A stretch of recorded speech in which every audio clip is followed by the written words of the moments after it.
Masukol at matarik ang daan, papunta sa bundok na bahagi ng Barangay Lacong sa San Gabriel, La Union. Ito ang kailangan takin para marating ang naging taguan ni Ronnie Dayan, ang dating karelasyon at umano'y bagman ni Senator Laila de Lima. Matapos ang ilang oras na paglalakbay sa bundok ng San Gabriel ay narating nga natin itong kubo ni Ronnie Dayan ng 3 buwan niyang tinirhan. Makikita nga natin sa lugar na ito na strategic yung kanyang location. Mapapansin nga natin na bawat taong umaakyat ay nakikita niya dahil tanaw niya ang kabuuan ng bundok at yung mga taong nasa baba ng Barangay San Felipe. Una raw dumating si Dayan sa Barangay Lacong noong huling linggo ng Agosto para magpaalam sa misis ng kanyang pamangkin na mag-aalaga siya ng panabong na manok. Pero nagpakilala raw siya si Orlando Abat at nagpatawag sa alias na Dodong. Setyembre siya bumalik at nagpatayo na ng tirahan. Maliit lang ang kubo, nagawa sa kawayan at pawid. Sa paligid ng kubo ay may mga tanim na sitaw, ampalaya at kamote na siya raw kinakain ni Dayan. Ayon sa ilang residente, tahimik at marunong makisama ang bagong kapitbahay. Madalas lang daw siyang may kausap sa cellphone. Sumasama sa amin na papuntang bukid, mabait naman siya. Sa Barangay San Felipe, San Juan, La Union, nahuli si Dayan noong Martes. Kwento ng mga magsasaka, alas 3 pa lang ng madaling araw na makita na nila ito. May tahol na aso, parang gustong lalapit dyan sa amin. Halata raw na pagod si Dayan habang nakaupo sa tabi ng mga baka. 5 oras daw tinawid ni Dayan ang bundok mula sa Barangay Lacong hanggang San Felipe. Kaya nang dumating ang mga pulis, pasado alas 11 ng umaga, wala na siyang nagawa kundi sumuko. Ayon sa La Union Provincial Police, Nobyembre 17 pa tinutugi si Dayan. Pero natakasan ng mga humahabol sa kanya. Nakumpirma nilang nasa Barangay Lacong siya noong 20. Pero nagpatid na raw ng mensahe si Dayan na susuko na siya. Yung aking intelligence operative, pinaakyat ko sa bundok at sinabi ko na, tingnan nyo, kausapin nyo si Kapitan. Nung pina-verify uli ni Kapitan kung andun ang alias Dodong na yan sa kanyang kubo, sa isa niyang kagawad, bumalik ang kagawad at sinabi na tumakbo na. Isang baril daw ang na-recover sa kubo ni Dayan. Kapag napatunayang walang kaukulang papeles ang baril, ay posibleng maharap si Dayan sa kasong illegal possession of firearms. Umaaksyon, Gary De Leon, News 5. Ni kapatid, ipag, anak, kapatid, pamangkin. Okay. Ito yung mga pamilya nito. Para pagtulungan na lang po natin na bumabas siya, surrender siya, at ligtas siya. Yun po yung ina-assure namin sa inyo.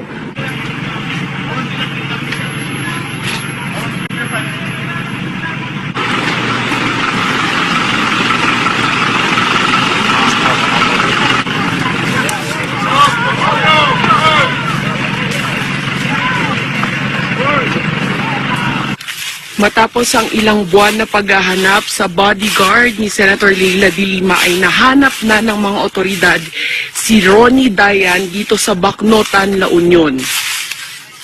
Yung Islam, okay na yan. Okay na yan. Di lang isa, kundi 5 beses umano tumanggap ng pera mula kay Kerwin Espinosa, ang dating driver bodyguard at nakarelasyon ni Senadora Laila de Lima na si Ronnie Dayan. Pag-amin ni Dayan, taong 2014 umano nang mangyari ito. Hindi raw niya alam kung magkano ang halaga nito dahil pagkuha niya ng mga nasabing pera, idinidiretso niya ito kay De Lima. Naaresto si Dayan sa San Juan, La Union. Dinala sa Camp Crame sa Quezon City para agad siyang isailalim sa proseso ng pulis. Sa pahayag naman ni Senadora Laila de Lima, muli siyang nanindigang wala siyang tinatanggap na drug money. Wala po akong tinatanggap na drug money sa mga drug lords. Yung si Kerwin. Kay Kerwin, meron. Pero yung drug lords na nakakulong, meron akong natatanggap. Para sa'yo? Para kay Senadora po. I'm telling you, I have not received a single centavo from Kerwin Espinosa. I have not received a single centavo from those so-called drug lords na mga nag-testify, yung mga drug convicts na nag-testify sa House Inquiry. Lahat po ito ay malaking kasinungalingan. Matapos sumarap sa Kamara, posibleng pagsalitain din sa Senado si Ronnie Dayan. Bukas din daw sila sa posibilidad na magkaharap sila ng drug lord na si Kerwin Espinosa. Umaaksyon si Mian Los Baños. Posibleng sa Senado naman susunod na tumistigo ang ex-lover at bodyguard ni Senador Laila de Lima na si Ronnie Dayan. Sa text message sa News 5 ni Senador Panfilo Lacson na siyang chairman ng Senate Committee on Public Order, kinumpirma niyang pinag-aaralan niyang ipatawag ng Senado si Dayan para maiayos ang nakikita nilang inconsistencies sa mga pahayag nito at ni Kerwin Espinosa. Sinigundahan naman ni Senate President Coco Pimentel ang naturang inconsistency sa testimonya ni Espinosa kahapon sa Senado. Pero gusto raw muna sana ng Senador na basahin muli ang kanyang buong affidavit. Hahayaan din daw ni Pimentel ang komite na magdesisyon tungkol sa posibleng pagtatagpo nila Dayan at Espinosa sa Senado. Well, meron din mga inconsistencies but basahin ko ulit yung kanyang affidavit and what he said. So, let the committee decide. Tungkol sa litrato ni Espinosa kasama si Senadora Laila de Lima sa Baguio na naging basehan sa testimonya ni Kerwin na nagkita na nga sila ng Senador, hindi pa rin bilib dito si Pimentel. Yung picture kasi it doesn't mean nakakilala mo. Ang dami ko rin picture siguro sa taong hindi ko kakilala. I think it's unfair to produce a picture and say dahil sa may picture ako with this person, kakilala niya ako. Pati trabaho ko, pati negosyo ko. Hindi naman siguro. At kahit di pa aprobado, kumbinsido raw si Senador Pimentel na aaprubahan ang rekomendasyon ng komite na ipasok sa Witness Protection Program si Kerwin. Pero kahit maaprubahan naman daw ito ni Pimentel, di naman daw agad ibig sabihin na pasok na sa WPP si Kerwin. Ang DOJ pa rin daw ang may huling desisyon. May mga qualification daw kasi na dapat sundin ng DOJ, gaya na lang na dapat hindi siya ang pinaka-guilty at dapat na hindi siya previously convicted of crime. Basta ang kay Pimentel daw ay pipirmahan niya ang request ng komite na ipasok sa WPP si Espinosa. Sa pamamagitan daw nito ay mabibigyan din daw ng immunity si Kerwin para di siya makasuhan base sa mga sinabi niya sa Senado. Ang initial feeling ko doon is okay, there are good grounds to support the endorsement and I will approve it, pero hindi ko pa officially na isulat yan. But that is not tantamount to inclusion already in the WPP.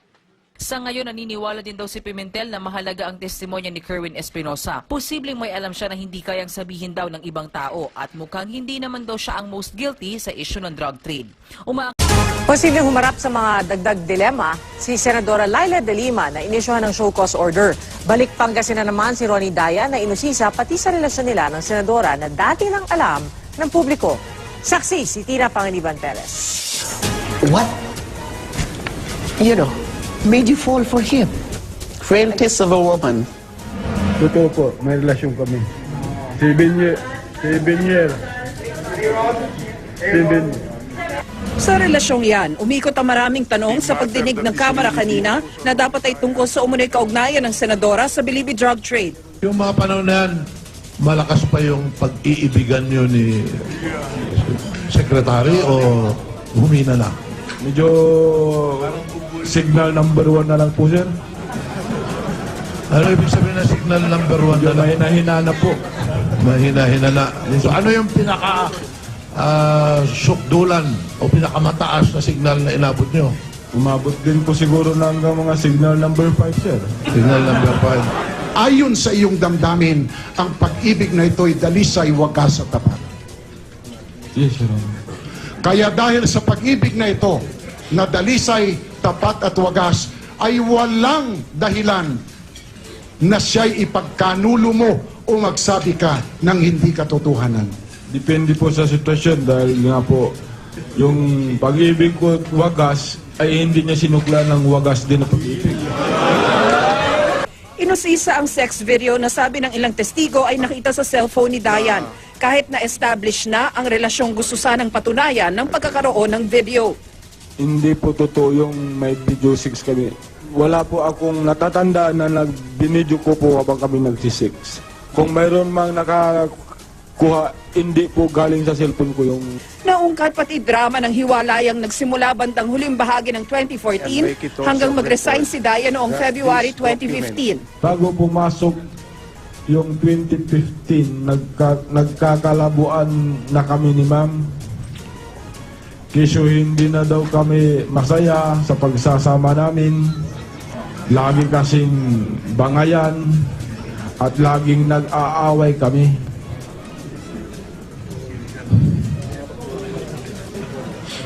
Kaya nung nabalitaan ko na yung isang hagad niya na ang pangalan ay Warren Cristobal, ang bagong boyfriend niya, parang nasampal ko siya ng bahagya kasi ma'am.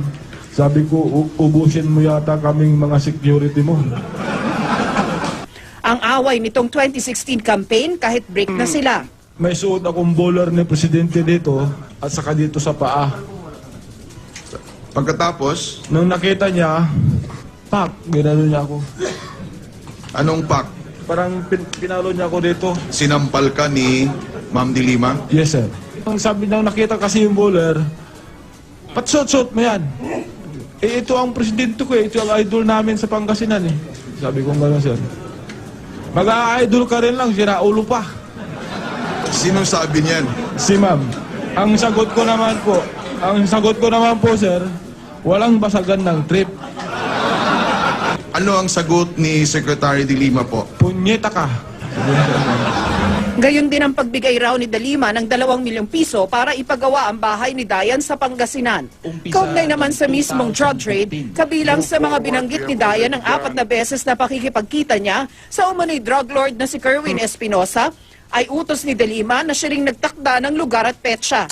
Pero ang pagkikita nila sa Baguio ay hiling daw ni Espinosa para makita si De Lima.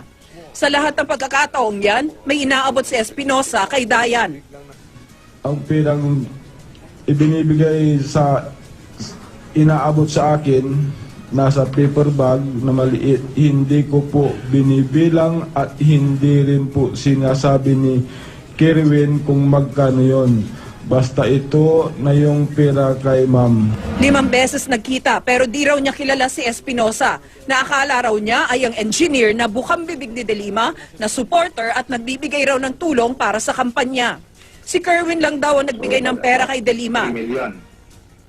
Hindi raw totoo ang alegasyon ni dating NBI Deputy Director Rafael Ragos na 3 beses siyang nabigyan ito ng pera para sa dating Justice Secretary.